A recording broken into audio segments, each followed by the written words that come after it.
तो web development का दूसरा इंपॉर्टेंट टॉपिक सीखेंगे इस वीडियो में, CSS कैस्केडिंग स्टाइल शीट।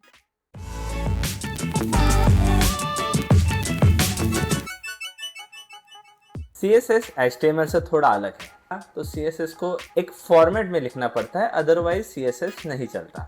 तो वो फॉर्मेट यानी कि वो सिंटैक्स क्या है कि सबसे पहला आता है सिलेक्टर, उसके बाद करली ब्रैकेट्स ओपन क्लोज, और उसके बाद आती है प्रॉपर्टी का वैल्यू। तो सिलेक्टर्स अलग अलग होते हैं, प्रॉपर्टीज अलग अलग होती हैं एंड वैल्यू अलग अलग। तो ये जो सिलेक्टर होता है वो ब्राउजर को बताता है कि क्या चेंज करना है, कौन सा एलिमेंट में CSS अप्लाई करनी है। प्रॉपर्टी क्या चेंज करना है, उसका कलर, उसका विड्थ, उसका हाइट, क्या चेंज करना है। एंड वैल्यू वो रहता है प्रॉपर्टी के हिसाब से, अगर कलर चेंज करना है तो कौन सा कलर चेंज करना है, हाइट और विड्थ रही तो कितनी हाइट और विड्थ चेंज करनी है, एक्सेट्रा। सो एक सिंपल सा एग्जांपल करते हैं।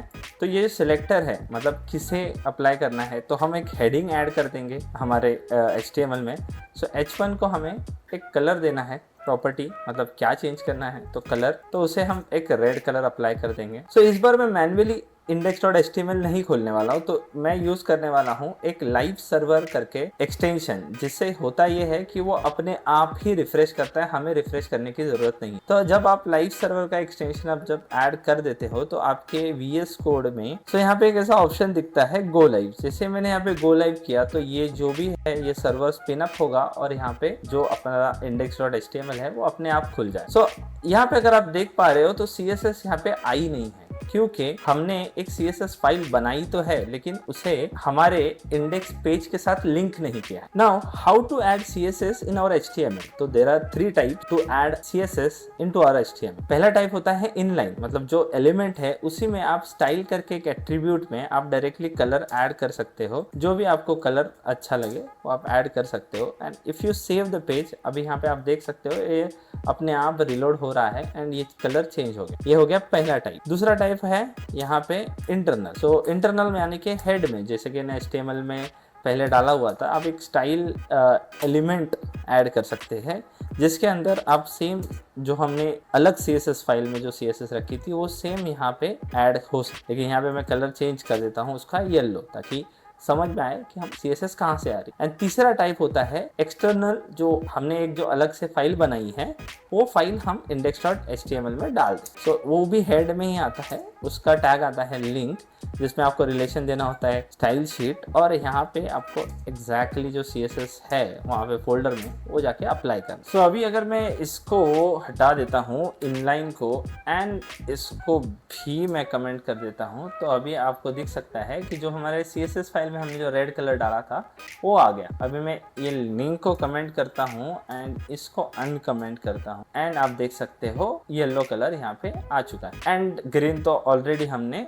ऑलरेडी देख चुके हैं, राइट। तीनों भी CSS, तीनों भी तरीके से CSS अप्लाई हो रही। लेकिन क्या होगा कि अगर मैंने तीनों भी CSS यहाँ पे अनकमेंट नहीं रख, तो वो कौन सा CSS ले? सो ये डेमोन्स्ट्रेट करने के लिए मैं ब्राउजर में खोल रहा हूँ डेव टूल। सो डेव टूल में जब भी आप किसी भी CSS अप्लाई करते हैं, किसी भी HTML को अगर CSS देते हैं, तो जब उसको सिलेक्ट करोगे तो यहाँ पे स्टाइल्स कंपोनेंट में यहाँ पे आप CSS देख सकते हो। सबसे पहला आ रहा है ग्रीन, सॉरी जिसको स्ट्राइक थ्रू नहीं है, ये दो कलर्स को स्ट्राइक थ्रू हो जाए। सो इसका मतलब है ओवरराइट। तो CSS की प्रायोरिटी क्या होती है? तो सबसे टॉप प्रायोरिटी होती है इनलाइन CSS। अगर मैं जो ये इनलाइन CSS अगर हटा दूंगा, ओके, इनलाइन CSS नहीं है, ओके, तो नेक्स्ट प्रायोरिटी जो होती है वो होती है ऑर्डरिंग पे। तो जो भी लास्ट ऑर्डर होगा, जो भी CSS लास्ट में होगा वो अप्लाई होगा। तो अगर मैं ये लिंक टैग उठा के इस स्टाइल शीट के ऊपर डालूं, ओके, एंड सेव करूं, तो आप देख सकते हो जो भी अभी मेरा कलर को स्ट्राइक, रेड कलर को स्ट्राइक हो गया है और येलो कलर अप्लाई हो गया, क्योंकि ऑर्डरिंग में मैच हो गया। ओके, सो हम ज़्यादातर कौन सा यूज़ करते हैं? तो हम ज़्यादातर इंटरनल नहीं यूज़ करते, ना ही इनलाइन। इनलाइन कभी कभार यूज़ कर लेते हैं, ये अगर हमें ओवरराइट करनी हो तो, ओके, नहीं तो मेजरली हम यूज़ करते हैं एक्सटर्नल CSS ओनली। सो CSS के जो सिलेक्टर्स हैं वो बहुत ही अलग अलग तरीके से होते हैं। ऐसा ज़रूरी नहीं कि सिर्फ आप एलिमेंट को पकड़ के ही आप CSS कर सकते हो, तो आप क्लास के बेस पे कर सकते हो, आईडी के बेस पे कर सकते हो, एट्रीब्यूट के बेस पे कर सकते हो, बिना किसी एट्रीब्यूट के बेस पे भी कर सकते हो। तो एक एक देखते हैं। तो ये जो पहला था वो था एलिमेंट सिलेक्टर। तो बेसिकली जो भी एलिमेंट है उसको पकड़ के आप अप्लाई कर दो सीएस। दूसरा है क्लास सिलेक्ट। सो क्लास में सबसे इंपॉर्टेंट कैरेक्टर होता है डॉट। सो जब भी आप डॉट लिखोगे और जो भी नाम XYZ जो भी लिखोगे that will become as a class select. And उसके बाद जो भी आप प्रॉपर्टी अप्लाई करोगे तो वो उस नाम का क्लास ढूंढेगा और उसको वो CSS अप्लाई करते। तो यहाँ पे आप चेक कर सकते हो हमारे हेडिंग को जो क्लास है वो ऑटोमेटिकली उसका फॉन्ट साइज बढ़ गया। नेक्स्ट है आईडी सिलेक्टर। सो आईडी मैंने अभी इस सेकंड वाले हेडर जो मेन हेडिंग है उसको दिया हुआ है, तो वो आईडी यहाँ पे देते हैं। सो आईडी में सबसे इंपॉर्टेंट होता है हैश। यहाँ पे डॉट है क्लास के लिए और आईडी के लिए हैश। जैसे ही आईडी जो भी आप अप्लाई करोगे एंड जब से मैं सेव करूँगा ये डेफिनेटली अपना लाइव सर्वर अगेन रिलोड करेगा और यहाँ पे आप देख सकते हो वो कलर ऑटोमेटिकली ब्लू हो गया। नेक्स्ट है एट्रीब्यूट लेवल सिलेक्टर। तो एट्रीब्यूट सिलेक्टर में क्या होता है, पहले तो आपको देना पड़ता है एलिमेंट, क्योंकि कौन से एलिमेंट का एट्रीब्यूट है। आप डायरेक्टली एट्रीब्यूट भी दे सकते हैं, बेटर हमेशा होता है कि एलिमेंट के थ्रू जाए। इनपुट में ये है नेम एंड ये है number. May be place holder मैंने चेंज नहीं किया है, बट ये है नेम एंड ये है नंबर। मुझे क्या चाहिए, सिर्फ जो नेम एट्रीब्यूट है जो जिसका टाइप टेक्स्ट है कि उसी का जो बॉर्डर है उसे हम चेंज करेंगे। तो इसको सेव करते हैं। देखिए अगर ये इनपुट टाइप यहाँ पे इसका एज होना चाहिए था, ये नंबर है, इनपुट टाइप नंबर, तो इससे अप्लाई नहीं हुआ। अगर मैं इसका टाइप टेक्स्ट कर दूं तो इसे भी अप्लाई होना चालू हो। तो जिसके भी एट्रीब्यूट में टेक्स्ट है उनको अप्लाई होना चालू जाएगा। अगर नंबर है तो नहीं अप्लाई होगा, या फिर कोई और है तो भी नहीं अप्लाई होगा। नेक्स्ट आता है हमारे पास सूडो सिलेक्टर। सूडो सिलेक्टर यानी कि जब भी देखिए अभी ये पैराग्राफ है, मोस्टली आपने अखबारों में देखा होगा कि उनका फर्स्ट लेटर बहुत बड़ा हो, तो या फिर ये जो बटन है तो ये बटन पे हम होवर करते हैं तो उसका कलर चेंज हो जाता है। तो सूडो सिलेक्टर में सबसे इंपॉर्टेंट होता है कोलन, एलिमेंट कोलन जो भी इफेक्ट है, अभी होवर हो, क्लिक्ड हो, ये सारे 3-4 इफेक्ट्स हैं। वो आगे आने वाले चैप्टर्स में जब भी हम प्रोजेक्ट लेवल CSS करेंगे तब वो और भी इन डिटेल्स में क्लियर करूँ। तो ये सूडो सिलेक्टर हो गया। यहाँ पे मैं उसको बैकग्राउंड दे देता हूँ ब्लू। तो जब भी अभी मैं बटन पे होवर करूँगा तो उसका बैकग्राउंड ब्लू हो जाएगा। तो आप और भी कुछ CSS अप्लाई कर सकते हैं, वो भी अप्लाई हो जाएंगे। सपोज आपने कर दिया इसका फॉन्ट साइज, अगर मैं उसको 20 पिक्सल करूँ एंड इसको सेव करूँ तो जब भी मैं होवर करूँगा वो बड़ा होगा, उसको फॉन्ट साइज अप्लाई। और एक सिलेक्टर आता है सूडो सिलेक्टर में ही जो है फर्स्ट लेटर। वैसे ही बहुत सारे अलग अलग भी आते हैं, लेकिन यहाँ पे अभी फिलहाल के लिए मैं एक दे देता हूँ फर्स्ट लेटर।